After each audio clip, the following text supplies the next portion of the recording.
It's green, it's kind, it's clean. Vegan organic can feed the planet. It's safe, makes sense, serene.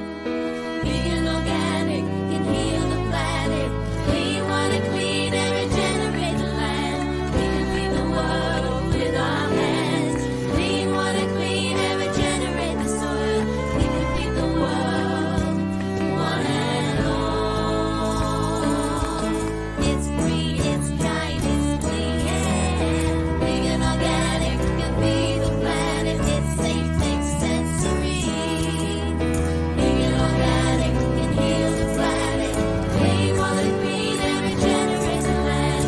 We can feed the world with our hands. Clean water, clean air, regenerate the soil. We can feed the world, one and all.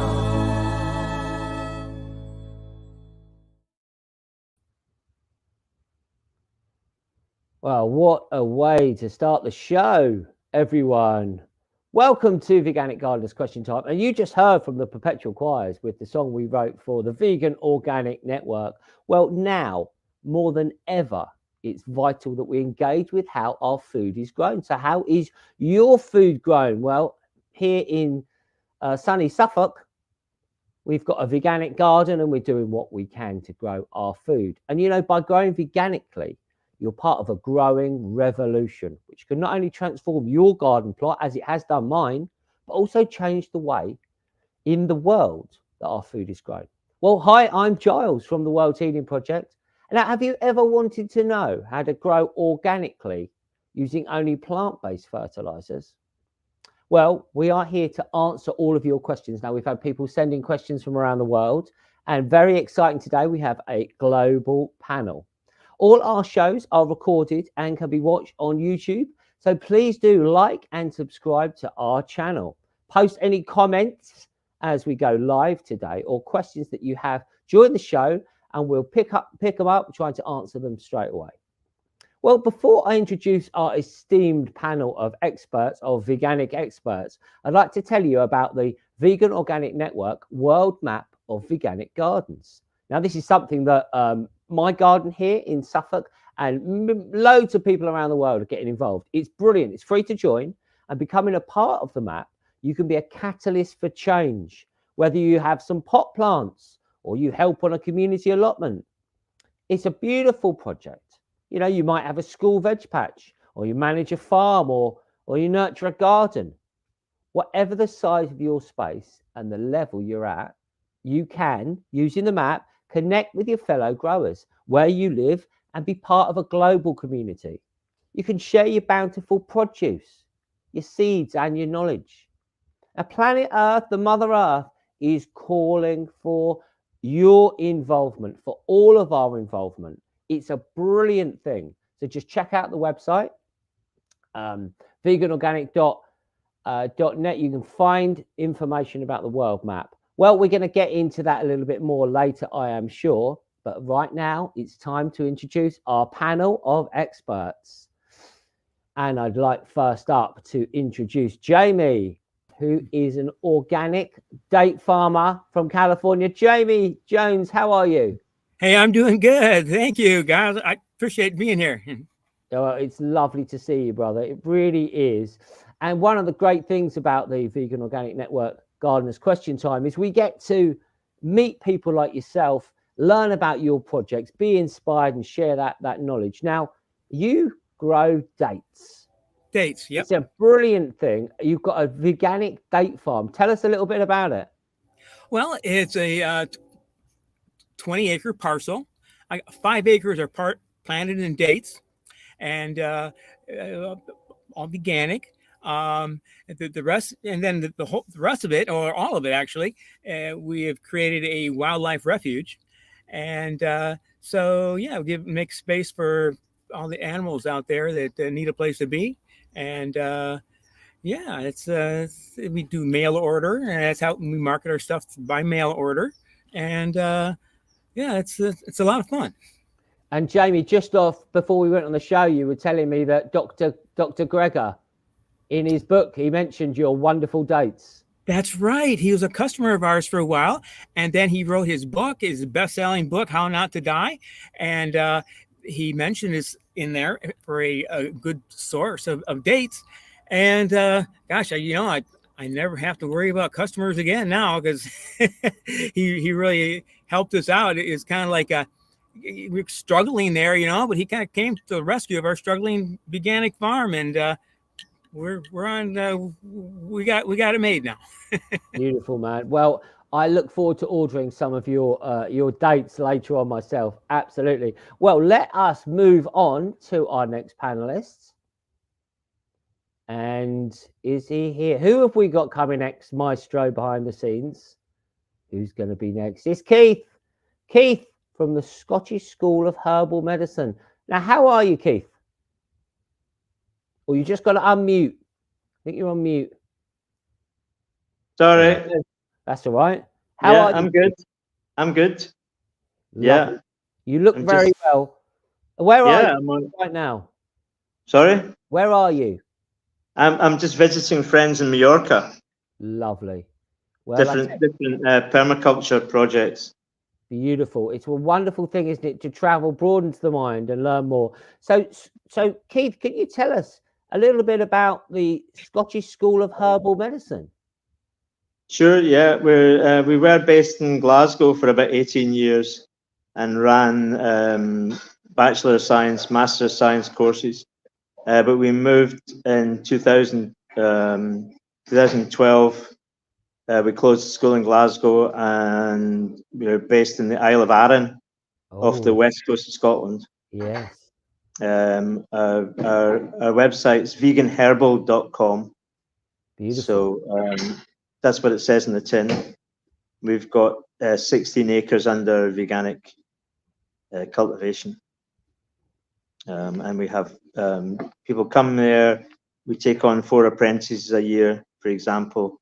They come for 6 weeks throughout the year.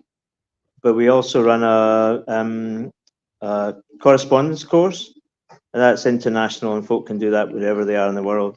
And it's herbal medicine, but taught from a veganic perspective. Beautiful, Keith. That sounds wonderful. Well, it's a few years since I was on the Isle of Arran, but a wonderful place, and a few years since I was in Southern California in a wonderful place. But it's lovely to chat. I tell you what, Maestro, shall we get on with the questions? Because we've got some wonderful questions today, and you can indeed. Oh, sorry. I apologize. Before we get to it. Last but not least, certainly, it's Matthew. Matthew, how are you? I'm good, thanks. Good to see you. Well, Matthew, you're an award-winning journalist and also the editor of Vegan Organic Network's fantastic Growing Green International magazine. And you and Paul and the team are doing a fantastic job. How are you? Well, that's very kind of you to say. You say last but not least, but I feel a bit of an imposter next to my esteemed fellow guests. Well, what I think is brilliant, Matt, is that we've all got bits of the puzzle. And when we come together, I mean, what a beautiful, possibly veganic meal we could make with those colours. But I think you're being very humble there, my friend. So tell us, what have we got coming up in the next issue of Growing Green International? Brilliant magazine. Well, I've interviewed a guy, Craig Sams, who was a sort of biochar pioneer. Yeah. He's not very vegan though, but he's a Californian, and no, he's from Nevada, I think, actually. But anyway, he's American, and he's a 60s guy, and he's an interesting interview anyway.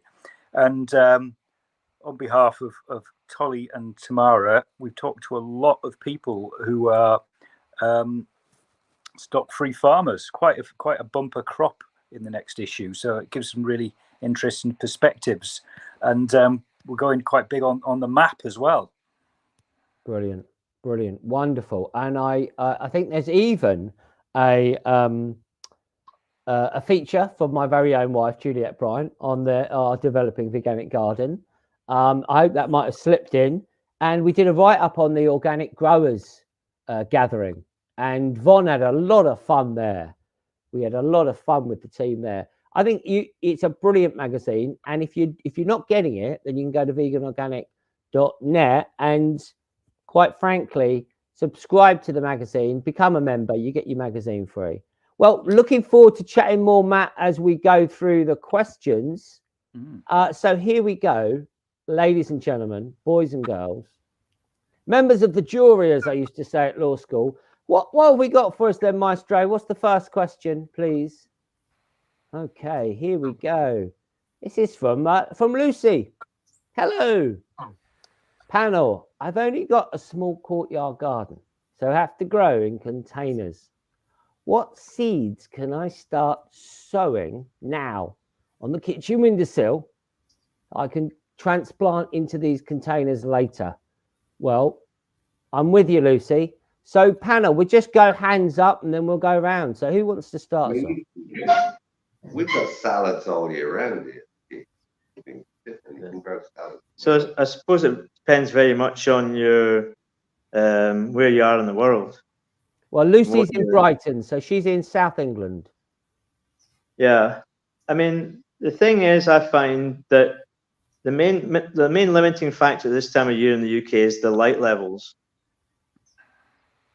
You know, you can start seeds off. You could definitely put them in an propagator and heat underneath, so they're going to sprout.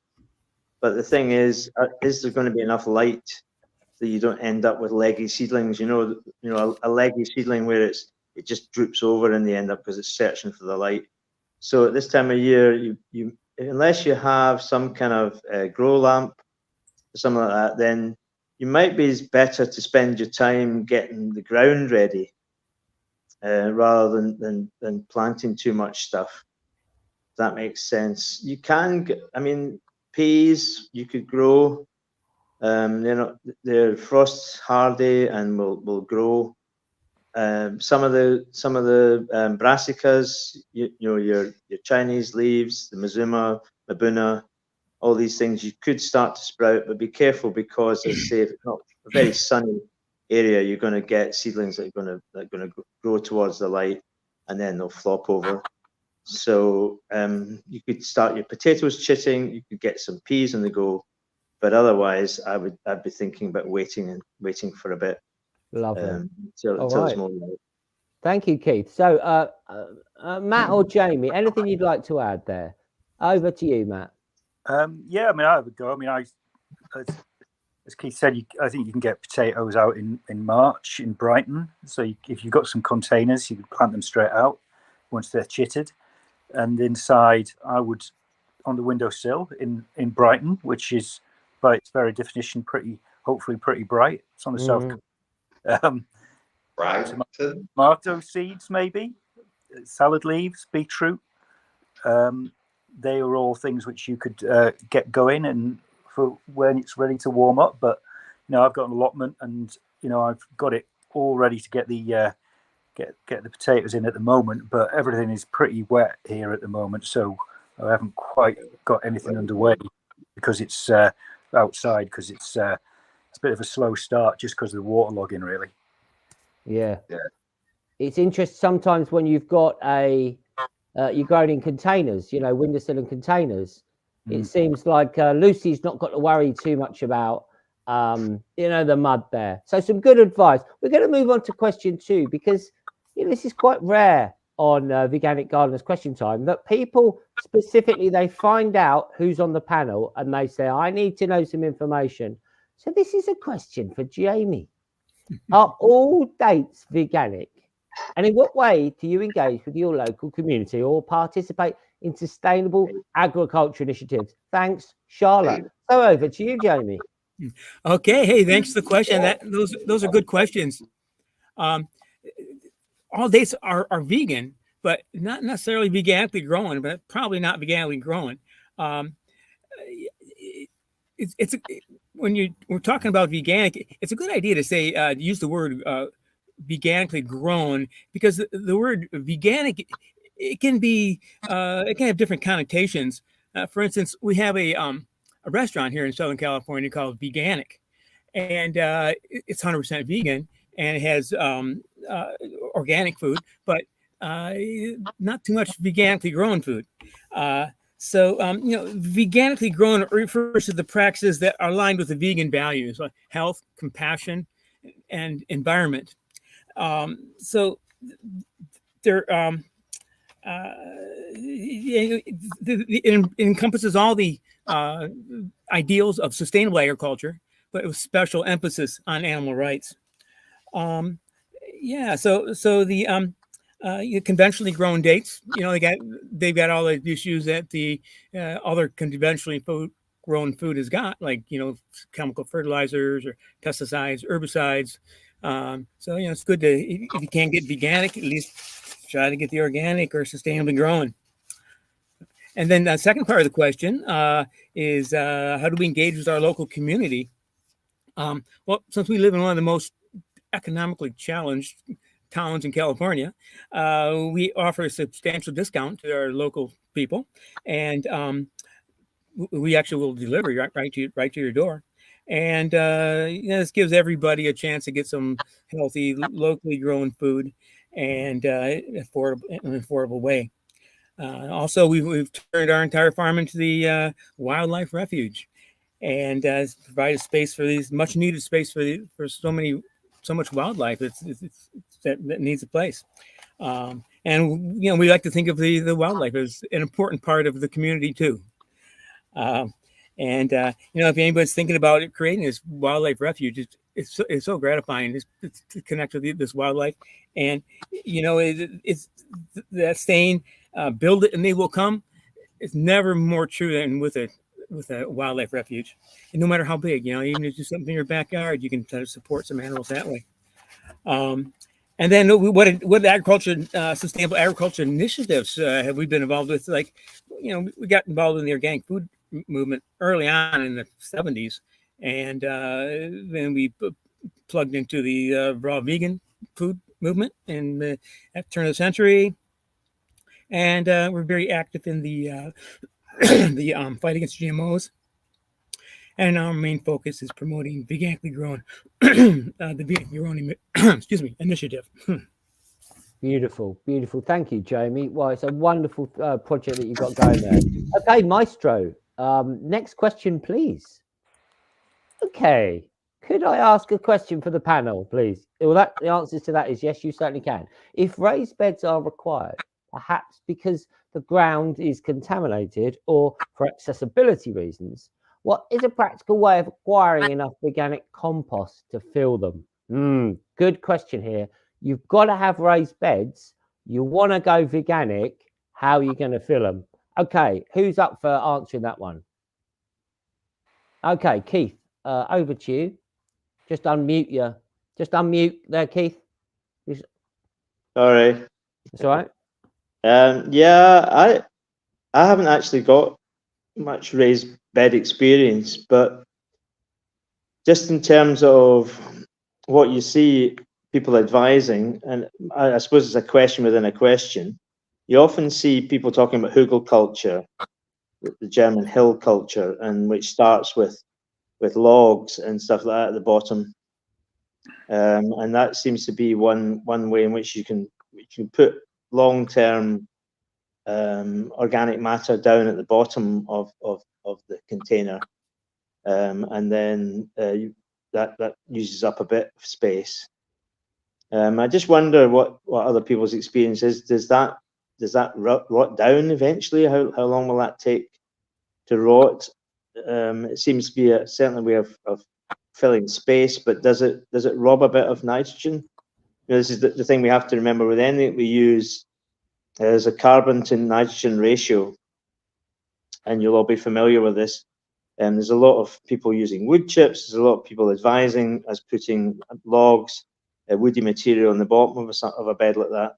But remembering that straw has a carbon nitrogen ratio of 100 to 1, 100 carbon to 1 nitrogen, whereas compost is down about 10 to 1. Interestingly enough, wilted comfrey is about 12 to 1. So we're happy about those proportions. But if you put wood chips and then dig them into the soil, Or I'm thinking also if you're putting a lot of wood in the bottom of a raised bed, that needs to break down, and so the danger is that you take nitrogen from the rest of the soil into that to help the degradation of that. So yeah, I would be careful. Talking to the folk here in Mallorca, to Brendan here, he's saying he has to be careful with that, with pots. He's got big pots rather than raised beds, but you know, if he doesn't keep it tight with compost, then he can get ants moving in to that, and he has to soak that. So I suppose again, it depends where you are in the world. Yeah. But just to throw it back there, what do other people think about this idea of putting logs into the bottom of it? Okay, so over to you, panel. We've got two things here. First of all, any other ideas that we've got that we can use veganic compost, how to make that? And then second question there, Keith chucking in about logs. So Matt, do you want to chip in? Yeah, I mean, I'm you know, coming at it from sort of commercial side, and you know, I kind of the real sort of popular angle. And if you've got a very small space and maybe just like one small raised bed, you know, you could like buy a product to stick in there. So there's quite a lot of vegan certified composts out there now, including vegan certified soils, you know, from various, you know, fertile fiber and natural grower, Melcourt, Coco and Koya, even Westland, you know, some of the big brands. So you could fill your bed with some sort of pretty guaranteed product there, and you wouldn't have that worry about having the wrong kind of you know, carbon sort of makeup. You know, so I'm quite into the idea of, you know, finding these things on the shelf for you know, to broaden out the whole idea of being a vegan gardener to people who are just like, you know, like me, a bit of an idiot gardener. Well, okay, great. Okay, so Jamie, what's your thoughts on this? Well, when we first got here, I went to the municipal place there where they just collect all the tree trimmings and everything, and they make compost out of it. And it's pretty clean. And you can get custom blends of different stuff that you want, but I think their main product is basically all vegetable trimmings and stuff. So that worked out well for me. I'd take my Toyota flatbed truck. I could fill the whole thing up or overfill it for like $15. And I back. I made a nice raised bed that way, and it was pretty fast and easy. Brilliant. Well, I'm just going to chip in here, panel, because I've done a lot of growing in raised beds. In our garden here for nearly 3 years, our organic garden, we've had to sort of do it that way. And I like to think of it, and this is to the person asking the question as well. It's like we're making a fantastic cocktail, right? Making that raised bed, filling it. And first of all, I'd say whatever you've got that is veganic, you can put in it. Well, and the wood will rot down eventually. But what we do, if we build the raised bed, we put cardboard down, wet it, then we chuck on it some old food waste. We've got bins for food waste. Chuck it in. Oh, it stinks. It really, it smells horrible. But it's all organic food. So we put all that in, and then I top that up with the hedge cuttings and the end bits of it. Extremely nutritious. All those ash from the fire, you know, old bits of the old composting, whatever I can put in it, and then I top it up with old compost that we've got from our pots that's probably had the tomatoes in it and it's a bit spent, and we make these raised beds. We then let that sit, we plant in it, and don't panic, it is veganic. Oh, we are growing the most incredible things. But what I would also say about growing, it's not just about the nitrogen balance, whatever, it's about love.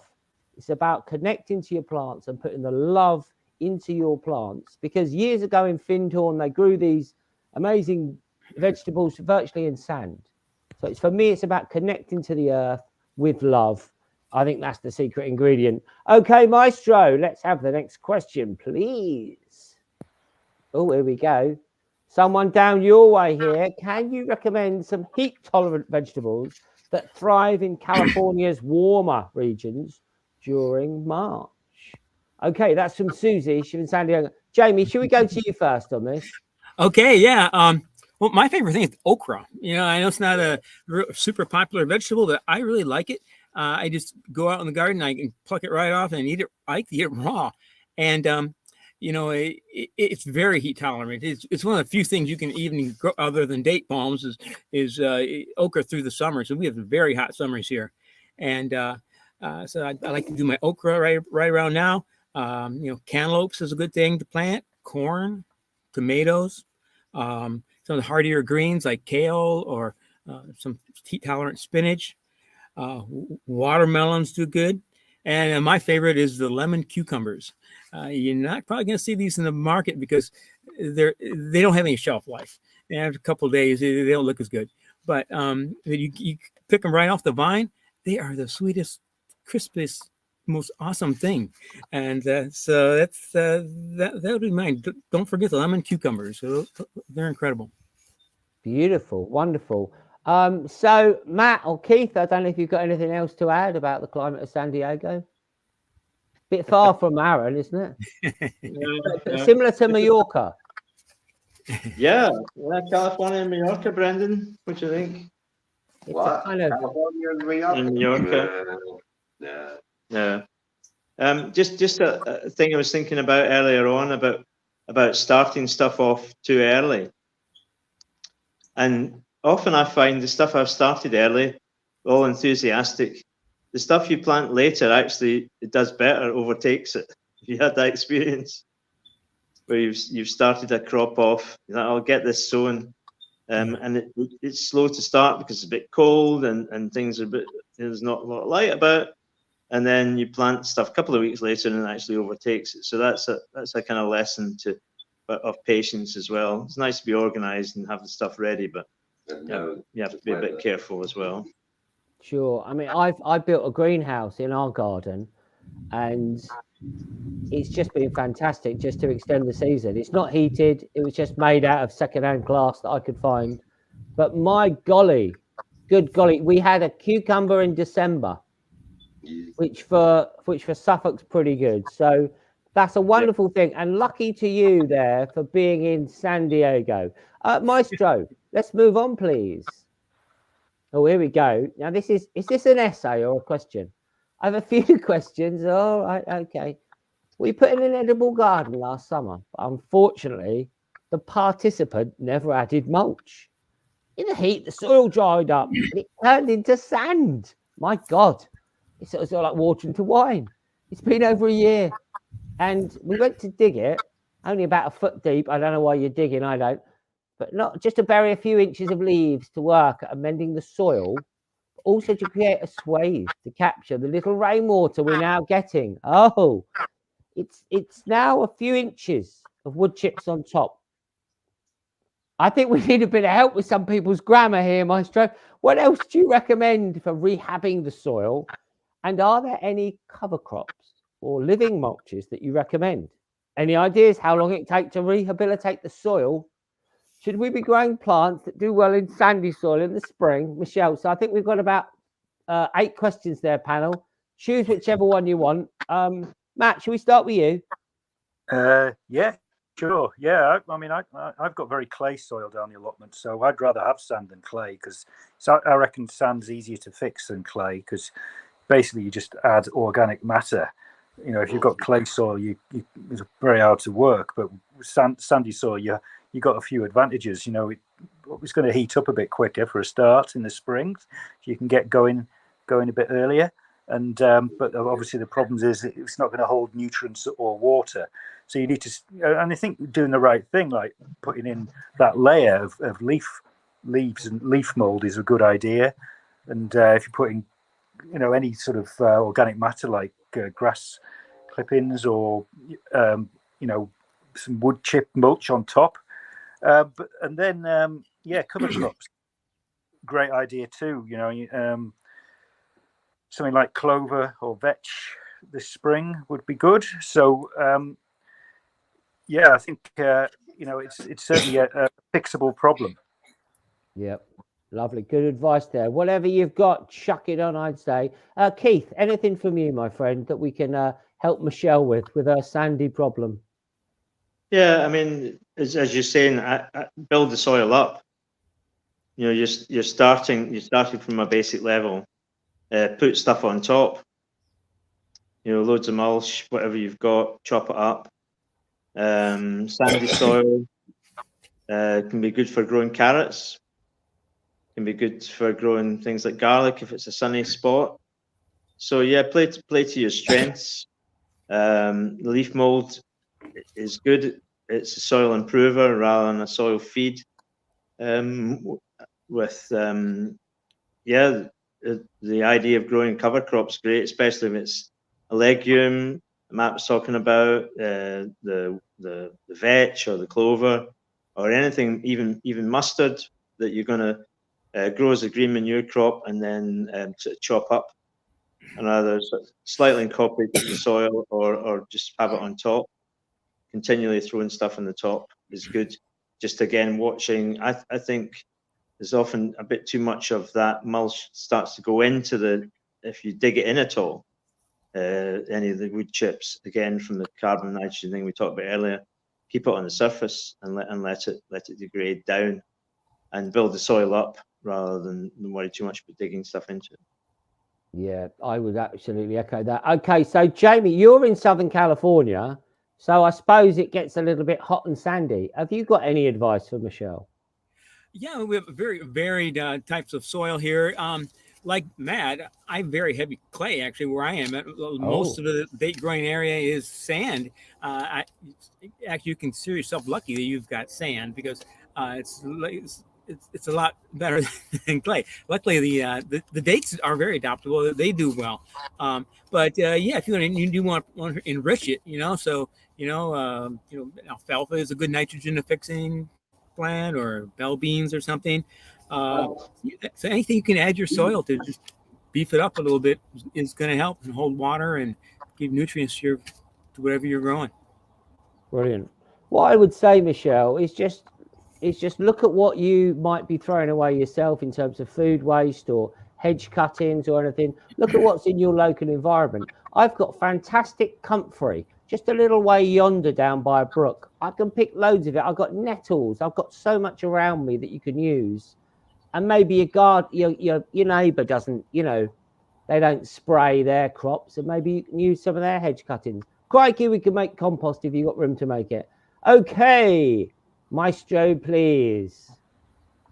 Here we go. I think you're very popular, Jamie. It seems that you've brought a lot of Californians to ask questions. Bumblebee, how are you, Bumblebee? Hey, Veganic gardeners.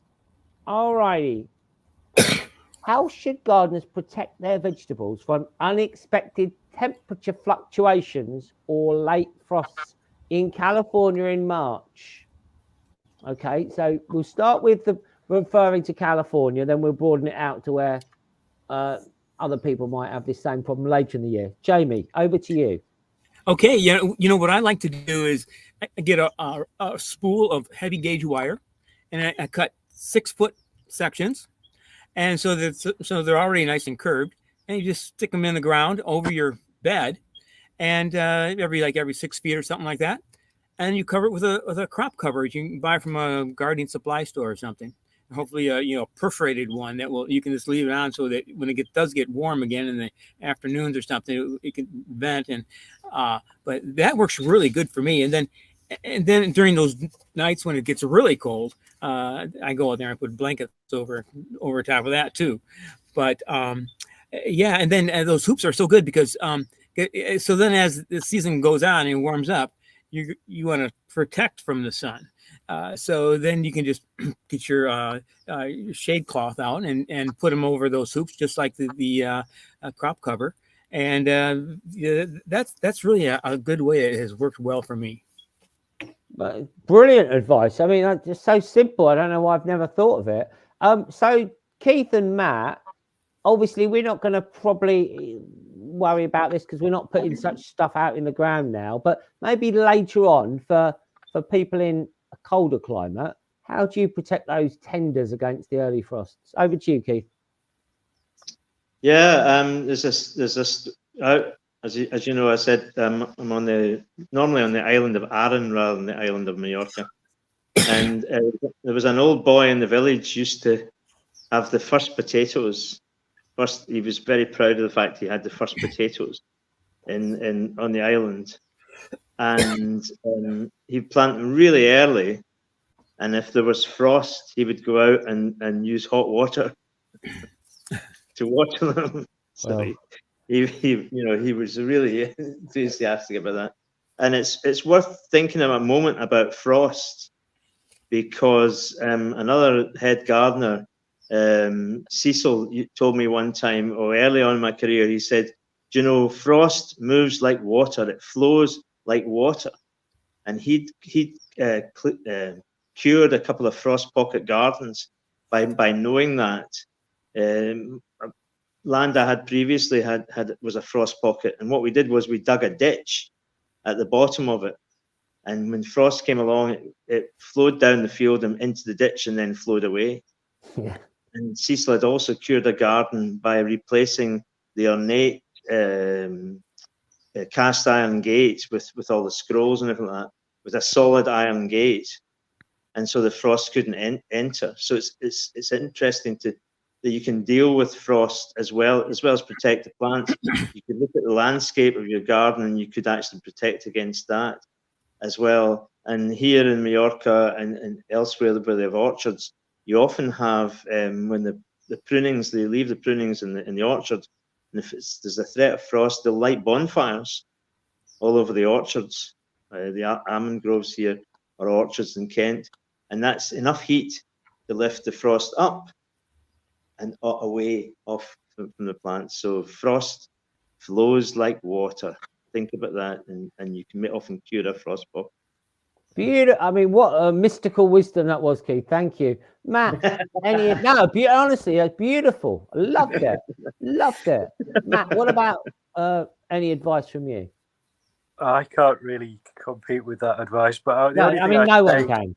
The only thing I'd say is we often get a sting in the tail of spring. Remember last year, it was well into March, we had a lot of in the south of England. So there's often a temptation to get out there early and you think, oh, climate change, get stuff done early. But as Keith was saying before, that can be a mistake, and you might have to end up doing it twice. So, don't be hasty. Yeah, that is good advice, isn't it? Really. Oh, I think we just lost you. Oh, yeah, good advice. Just to take your time, and as nature does, really. But yeah, I understand that we can be eager. What great advice that was. I'm going to get some metal, and I'm going to do those 6 foot. And I love it, Jamie, as well, how you talk about feet. 6 foot.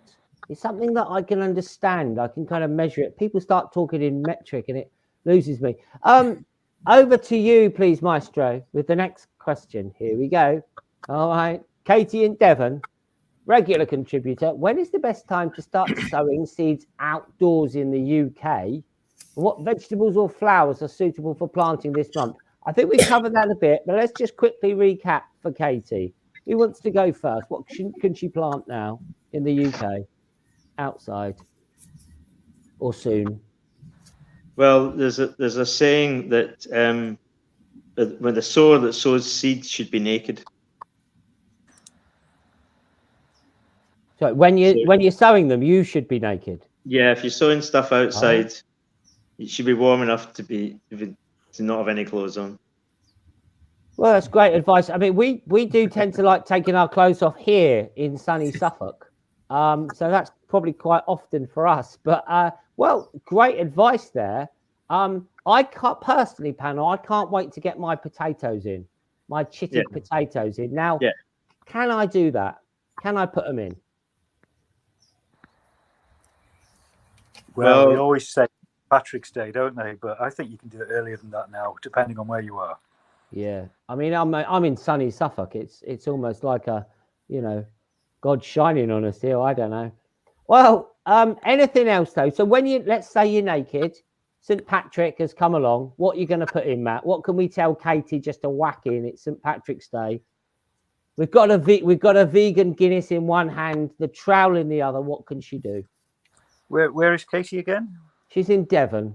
Oh, well, Devon. Oh, well, crikey, I should be all right then for stuff like broad beans. If you haven't overwintered them, you can put them in, I would guess, and maybe carrots, parsnips, potatoes, as you say, beetroot. As we get into March, I would say there's quite a lot of stuff you can put in, and salad leaves as well. Leeks, maybe. Don't know. Like I would certainly down the allotment see, a hive of activity come mid-March. Yeah. So we're just saying, wait till you're naked.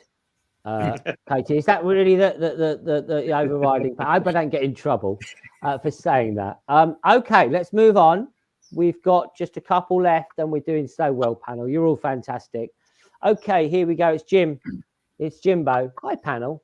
Are there any specific pruning tasks that should be done in March for trees, shrubs, or perennial plants? Great question, Jim. Okay, panel, what do we think? Who wants to go first? Okay, Jamie, over to you. What are you pruning in California? We're pretty much finished with our pruning at this point. We're moving into our spring, and things are starting to sprout out now. Usually, we're doing pruning our grapes back and stuff in the winter, but so this time of year, we're basically done with all that because we're like a season ahead. Yeah, sure. We are, but yeah. No, that's fine. You're a season ahead. Matt, what about you? Jim's in Liverpool. What do you think he should be pruning going into March? Well, I guess you can prune your apples and pears. I mean, I kind of do it much earlier, like at the end of the season. But if you haven't done it by now, I reckon there's still enough time. Yep, good. And what about on the Isle of Arran? What would be pruning on the Isle of Arran, Keith? Well, if you haven't done your blackcurrants, I mean, it should probably be done when the leaves come off. But if you haven't done any of the blackcurrants, red currants, any of the bush fruit, there's probably still time to go over and take out like a third of those. Certainly the older branches. What's nice about blackcurrants is they're color coded, so that the fruit on it's always, you always have to check where the fruit's appearing. With blackcurrants on the new wood, which is light brown, and then so that's 1 year. Second year, darker brown. Third year, by that time in Scotland, it's often got lichen growing on it and stuff like that, but it's very dark, and you should prune that right back down as low as you can in the bush. Yeah. And I aim to take out like a third of the branches each year. And if you can, you could think about it as like an ice cream cone. So you're pruning out the center of the bush to let light and stuff like that into the bush. If that makes sense. Yeah, no, absolutely, it does. I tell you what, a wonderful thing is when those buds start to appear. We live at Pear Tree Cottage, and we moved in. We said to the estate agent, "Where's the pear tree?" And they looked very embarrassed at us. There was no pear tree cottage anymore. So we planted a couple, and the buds are just coming out. And I think it's a beautiful time. It really is a beautiful time. It's almost a time of great magic. And as we're saying there, Keith's advice, until you can be naked outside, maybe don't plant too much. Matt's saying we should drink vegan Guinness, veganic Guinness, and celebrate with the paddies before we plant. Jamie's a season ahead. And we have had a wonderful time at Veganic Gardeners Question Time. Thank you so much, panel. We will get to the next questions next month. I would like to thank everyone, and don't forget to sign up for the free newsletter, which is brilliant, written by Dan, to keep updated on the growing revolution. Don't forget about the map. You get all the information at veganorganic.net. So please do join and support the work of the Vegan Organic Network. Get a copy of the wonderful magazine, Growing Green International, which is full of stories, advice, and information. Panel, thank you so much. And good night, good evening, Good morning. God bless you all. Let's save the planet. Let's go veganic. Thank you. We can do it. Yeah. Thank you, Maestro. Thank you.